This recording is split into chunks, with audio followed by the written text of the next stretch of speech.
July 2003. Life is just speeding along. I'm picture framing, living next to the police in North Ridgeville, Ohio, and reading some books. So let's talk about that. That seems to be the most important thing, right? So the first thing I read in July of 2003 was Transformers, Book 1, Hardwired, by Scott Ciensen. Not sure how you say that name. First in a trilogy from iBooks. There's their logo.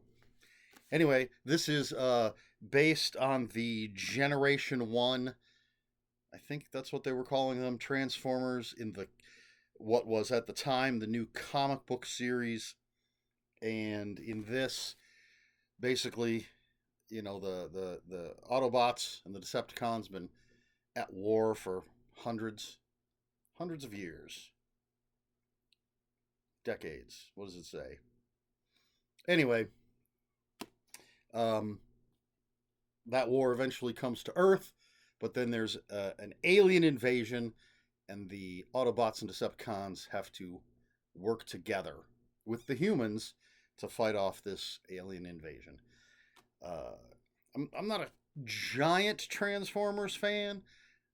I've only watched the first of the movies, the new big budget movies. I watched the first one, didn't like it at all, and then I watched Bumblebee because that's sort of off on its own, and I really enjoyed Bumblebee, but haven't seen any of the others.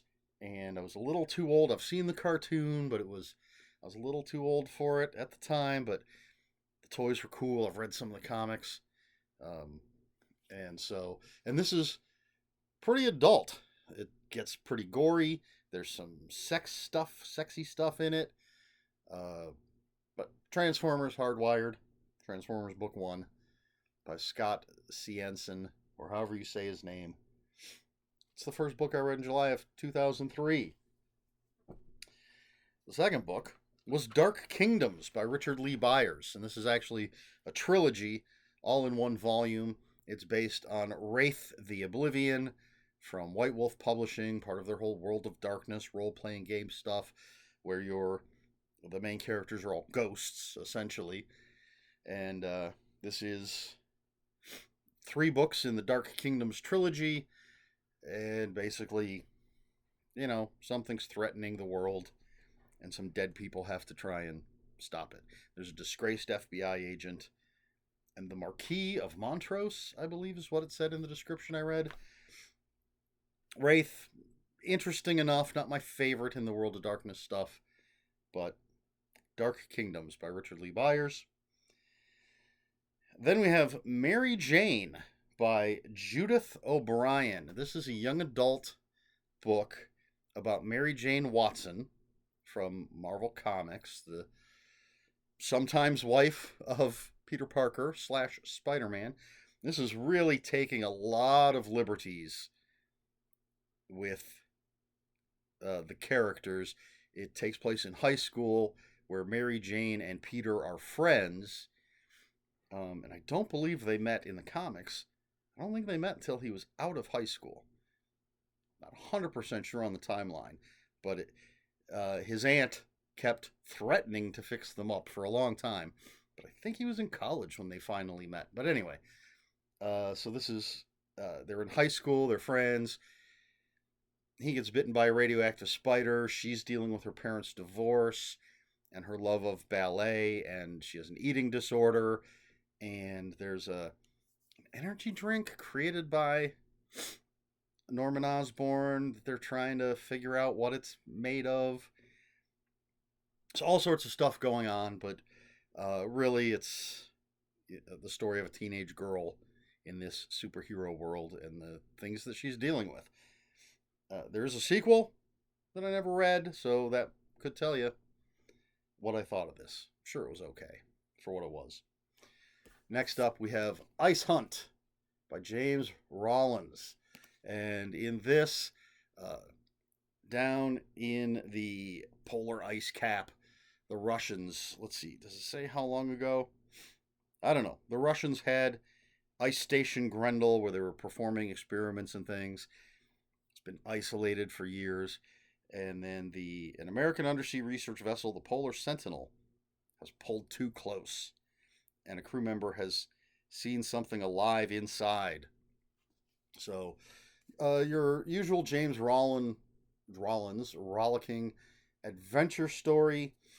If I remember correctly, I think I remember what's going on, what that thing that was seen alive is, but I might be confusing it with a different book. Not 100% sure, and I don't want to say what it is because I don't want to spoil it for anyone who might read this, but it is pretty cool, if I'm correct. But I do like this book. I always think about going back and rereading the James Rollins stuff for a rollicking good, adventurous time. Lost civilizations, lost species, experimental species, all sorts of crazy stuff goes on in his books. Ice Hunt, James Rollins. It's good, good stuff.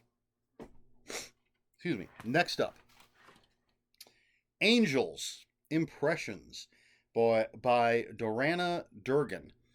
And let me check my notes. So, Angel, the vampire private investigator in Los Angeles. Uh, Something's causing the demons of Los Angeles to sort of frenzy, even the ones that normally just hang out with humans, um, aren't bad guys. They're frenzying. And while this is going on, someone has, Angel has been the victim of identity theft. Someone's running around saying that they're Angel. So all of this going on. Don't know exactly where this is set. It's post Doyle. I know that much. But a fun Angel novel if you're a fan of the TV show Angel or Buffy the Vampire Slayer. Angel, Impressions by Dorana Durgan. Then we have Summer Night by Jim Butcher. This is the fourth book in the Harry Dresden series. And Harry is at his lowest. His girlfriend has left him for reasons that I'm not going to spoil, but they're very good reasons. And he's down on his luck. He's not getting any cases as the only wizard private eye in Chicago. And then the Winter Queen comes to see him to figure out who murdered the right hand man of the Summer Queen. This is all in the fairy kingdoms, because the Winter Queen is the obvious suspect. She basically wants Dresden to clear her name, and so hopefully he can do that, save the world, and get out of the rut that he's in. Don't remember my level of enjoyment of this book. The Harry Dresden Files are fun books, the ones that I read anyway. I've probably read less than half at this point. There are so many that have come out, but good urban fantasy stuff. Summer Night, and that's Night with a K, by Jim Butcher. Then we have a book that I have over there, but it's buried under a bunch of Stephen King paperbacks, and I didn't feel like digging it out. And that is A Fistful of Rain by Greg Rucka. This is not an Atticus Kodiak book. This book features Mim Braca, and she's 26 years old, guitarist in a band, but she drinks too much and causing trouble for the band, so they send her home, tell her to get her act together, and before she can even get in the front door, she's kidnapped, stripped, thrown in the trunk of a car, and then eventually dropped off where she was kidnapped from, and then all of a sudden there's naked pictures of her all over the internet. Did her brother do it? Don't know, but he ends up murdered, and her father just got out of prison for killing her mother. Did he kill the brother? She doesn't think so. Lots of mysteries to be solved. Love Greg Rucka. I think he writes great characters and interesting stories. And so I would definitely recommend this. I'd recommend any Greg Rucka, really, but A Fistful of Rain, Greg Rucka. Crazy stories. Then we have Buffy the Vampire Slayer, Blood and Fog by Nancy Holder.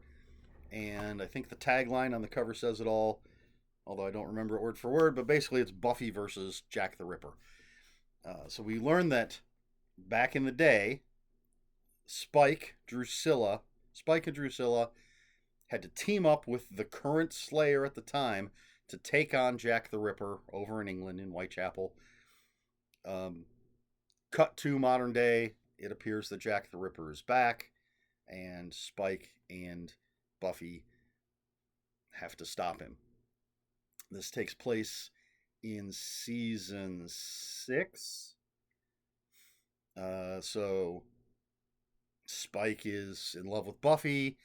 Willow is trying not to use magic, and she's been broken up with Tara, so she's trying to get rid of the magic addiction, win Tara back. Just to give you an idea of where this story takes place. But it's Buffy versus Jack the Ripper, which is, I think, a pretty interesting idea, especially when you throw in the past stuff where Spike and Drusilla and another Slayer have already taken on Jack the Ripper. And what is Jack the Ripper doing in modern day Sunnydale to begin with? You'd have to read it to find out. But that's Buffy the Vampire Slayer, Blood and Fog by Nancy Holder. And that's the penultimate book that I read in July of 2003. And the last book that I read in July of 2003 is not actually this book, technically, but it is Live from New York by, well, I have written down Tom Shales and James Andrew Miller, and this has James Andrew Miller and Tom Shales. This is an oral history of Saturday Night Live, the complete uncensored history of Saturday Night Live, as told by its stars, writers, and guests. And the reason that I say technically I didn't read this is because this is the newly updated and expanded for Saturday Night Live's 40th season. So that was not in 2003. And I have not read this copy yet. I need to read it so I can get all that extra good stuff. And this is what it says on the package. Excuse me, an oral history of Saturday Night Live. I've always been a fan of Saturday Night Live. I watched it way back in the day with the original cast. I haven't watched it in quite some time, simply because I don't have conventional TV. So I suppose I could find it on YouTube, or maybe it's on Peacock or something. I don't know. But I've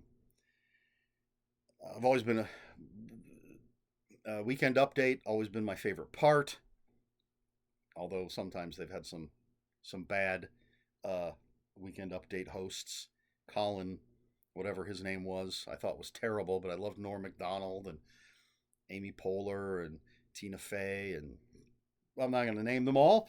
But anyway, so it's fascinating to read this sort of uncensored history. And essentially the structure of the book is each chapter will have a little bit of introduction to what it is. It's usually in italics.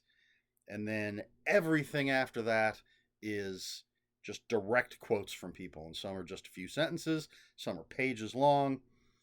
And it goes in order of, from the conception of the show until, well, the 40th season in this case. Really, to me, fascinating stuff. So, Live from New York by Tom Shales and James Andrew Miller, an oral history of Saturday Night Live. It's the final book that I read in July of 2003. I almost said 2023. That would be crazy. So there you have it. Question for this video. Have you ever been a fan of Saturday Night Live? As I said, I have been, I'd say, more fan than not fan. I enjoyed the craziness of the old, the original cast, and the anything can happen kind of stuff with, I don't remember which season it was, when Elvis Costello was on and he was told not to perform radio, and they actually started playing a song, and then he just stopped the band and said radio, and they played that song live. Lots of crazy stuff like that. Bands doing things that got them banned. I remember watched live when Sinead O'Connor tore up the picture of the Pope. Um, Enjoyed, the heyday of Eddie Murphy, and Phil Hartman was just a workhorse. I want to say underappreciated, but I don't know if that's necessarily the case. He wasn't a breakout star like a lot of the other people that have been on the show, but man, Phil Hartman was fantastic, and of course, Dana Carvey, Michael Myers, and even a lot of the newer cast. Again, loved Amy Poehler, Tina Fey, um, Tim Meadows. I enjoyed. I'm not just gonna, or maybe I am just gonna keep naming things.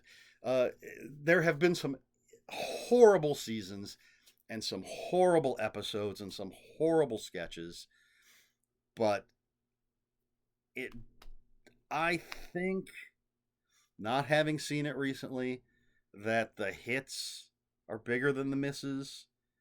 Um, if you put it all together, well, I don't know, because there's been some pretty bad stuff. But anyway, I like it. I like it when it's topical. I like it when it's just silly. Uh, I don't always like it, but they typically. I've enjoyed the musical guests more back in the day, I think, but that just might be my musical tastes. I remember watching it when whatever her name was got busted lip syncing, and then just did a little country dance and walked off the stage. Um, but yeah, they've had some great musical guests, some great hosts, some terrible hosts, some amazing sketches. And as I said, almost always love Weekend Update, except for Colin, whatever his name was. But what about you? Do you have any favorites? Do you just have you never watched it? Have you never liked it?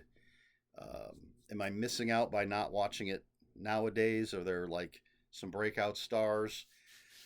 Let me know in the comments below. And if you have any comments, questions, or corrections, please put those in the comments below. Comments are open for spoilers. Just post spoiler warning. We try to be polite here on my channel. Please like, share, and subscribe, all the usual YouTube stuff. And if you'd care to follow me on other social media, my Twitter is at Roman5757. My Instagram, where I post pictures of books, comic books, board games, and fuzzy animals, is Eric Smith5757. That's Eric with a K. Excuse me, Eric with a K. ERIKSMITH5757. On Blue Sky, I am at EL Smith. And that's all I have for you this week. So until next week, read more books.